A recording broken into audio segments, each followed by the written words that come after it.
Ever stop to think about the very foundations of our economic world, how society is organized to create wealth, and, the really big ideas that shaped how we see it all? You're the learner, and we know you're after the core insights without getting lost in all the extra stuff. So let's jump right in. Okay. Today's deep dive takes us into a really foundational work of economic thought. Adam Smith's The Wealth of Nations. We're looking at excerpts from a modernized 5th edition. Now, this book first came out in 1776.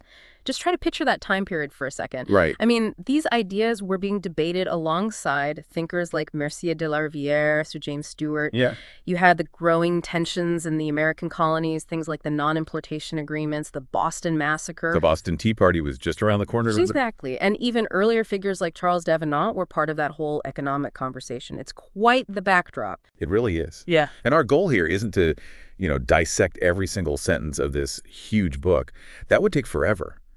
Instead, we're kind of hunting for the essential nuggets, right? The core ideas about how economies tick, from how work gets divided up to what makes things valuable, and that whole push and pull of supply and demand. Mm-hmm. We want to get a handle on the key principles Smith laid out and see why they, maybe surprisingly, still feel relevant. Okay, let's unpack this, starting with something that seems simple but has huge effects: the division of labor.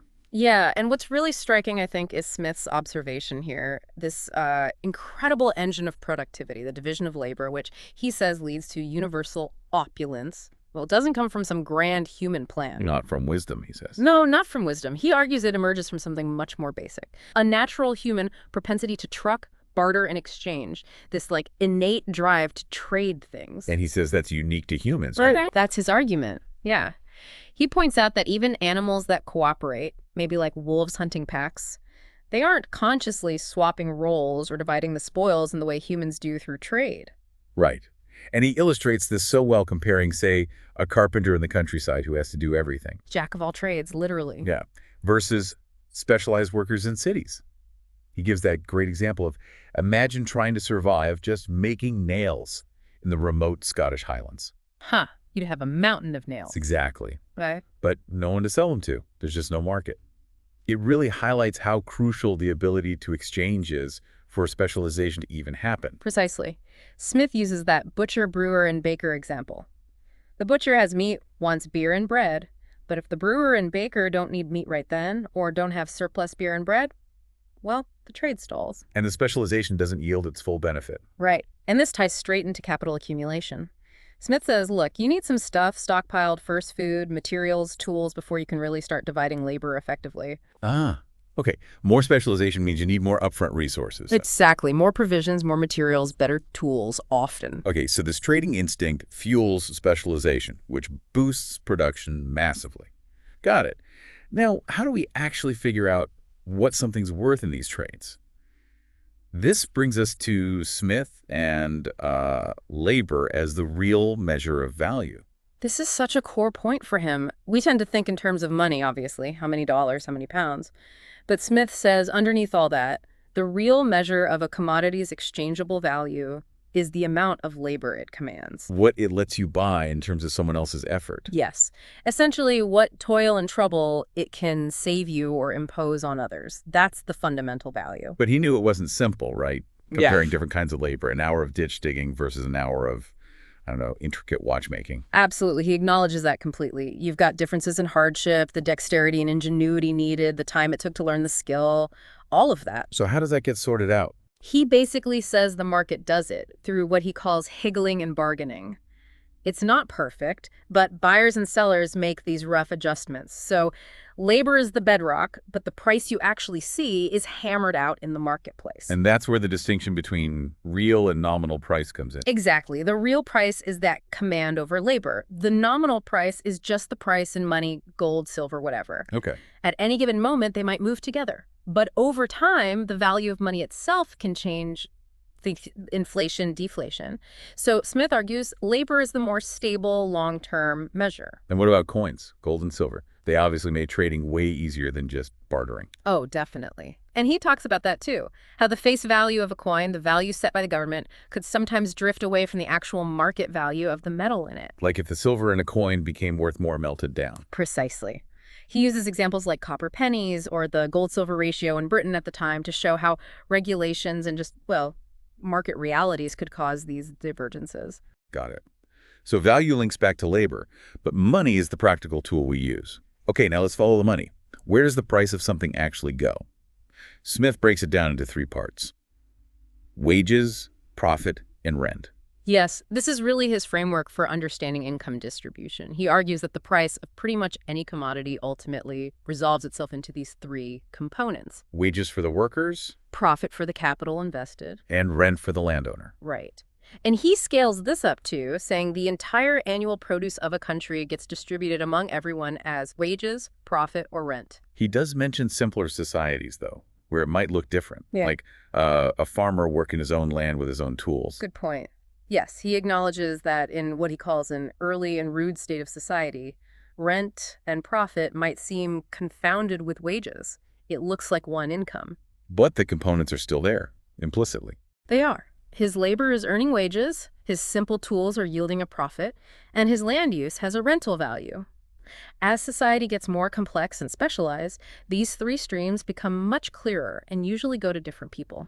And he makes this interesting point that in a developed economy, the total value produced is actually more than the labor that went directly into making it. Yes, because profit and rent are also part of that final value.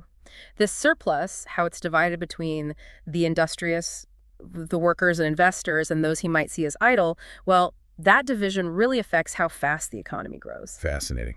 Okay, value distribution. Now let's get into the market mechanics.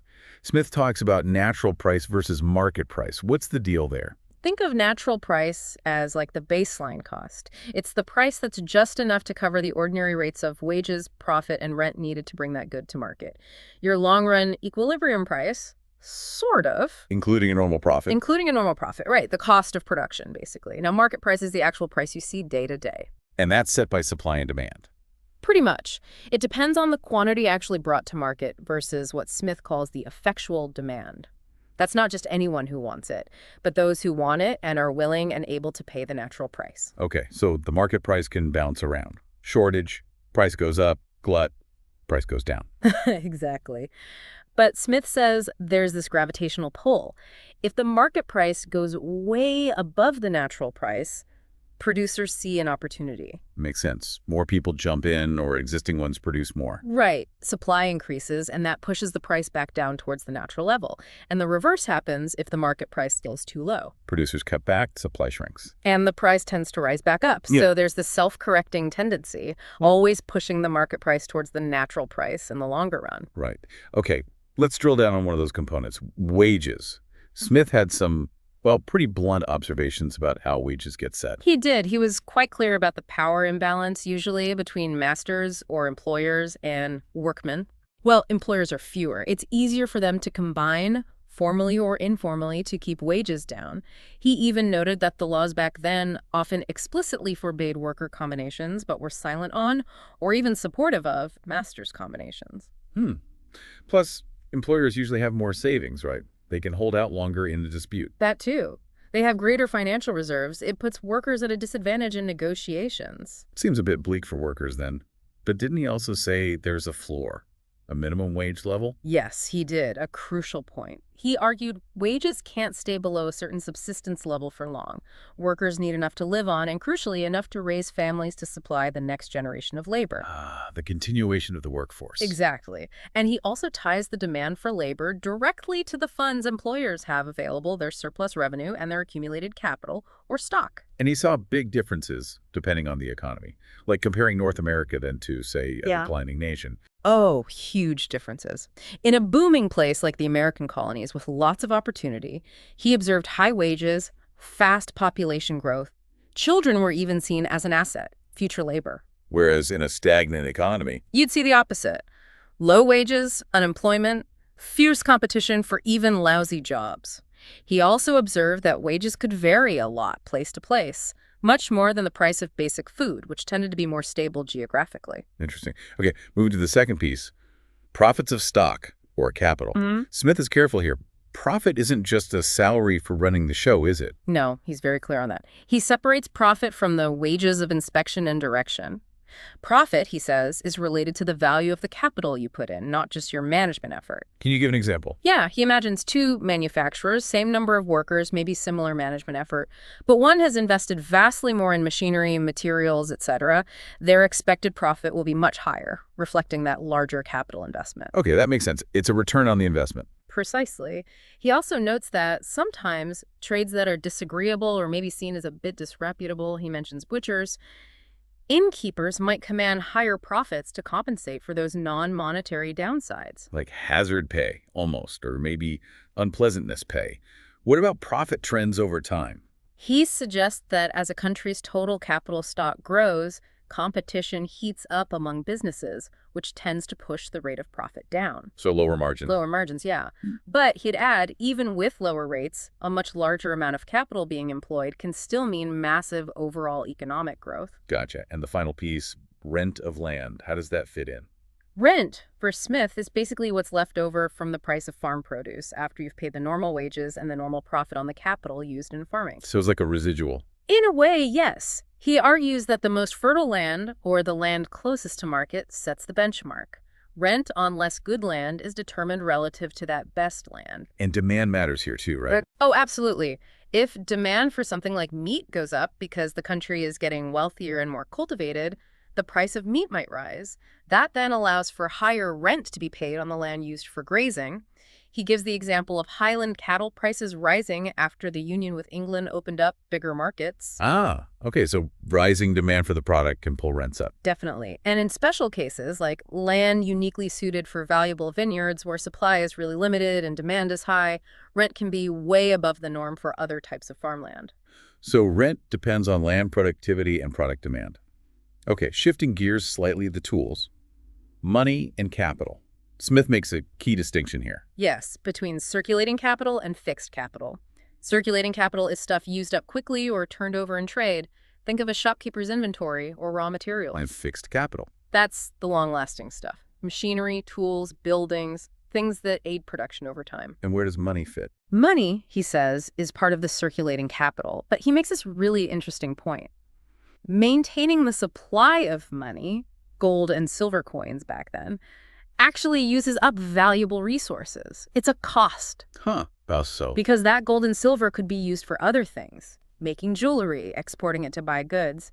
So the expense of keeping the money supply going actually reduces the net revenue of the society, in his view.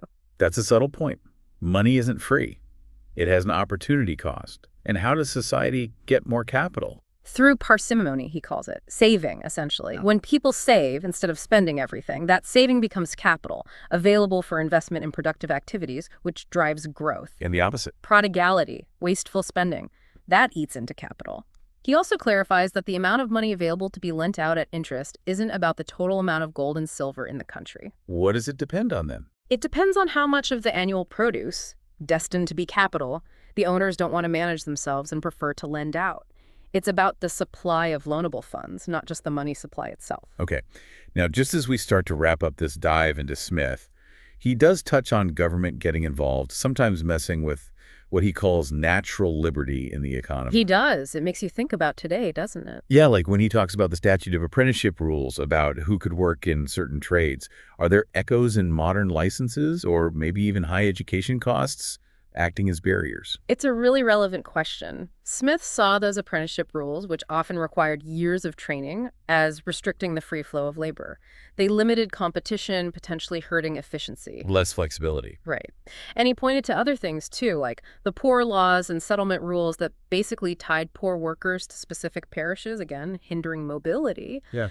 He generally saw towns with fewer such restrictions as offering higher rewards that naturally drew in labor and capital compared to more regulated sectors or the countryside. So, to sort of pull this all together, we've seen Smith's focus on the division of labor, sparked by that human urge to trade, as the real engine of wealth. Yeah, leading to that universal opulence. We've looked at his idea of labor being the ultimate measure of value, even though we use money day to day. The real versus nominal price distinction. Crucial. We've explored how prices dance around that natural cost because of market supply and demand. But always tending back towards it. And how the value created gets split into wages, profit, and rent. The basic distribution framework.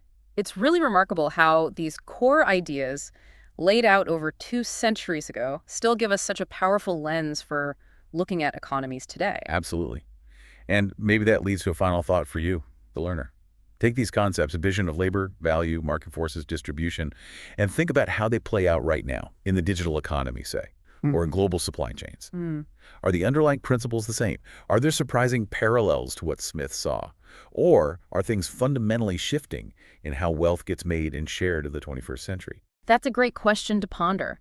How applicable is Smith in the age of AI and crypto? Exactly. Something to really chew on and maybe explore more on your own. Thanks for joining us for this deep dive.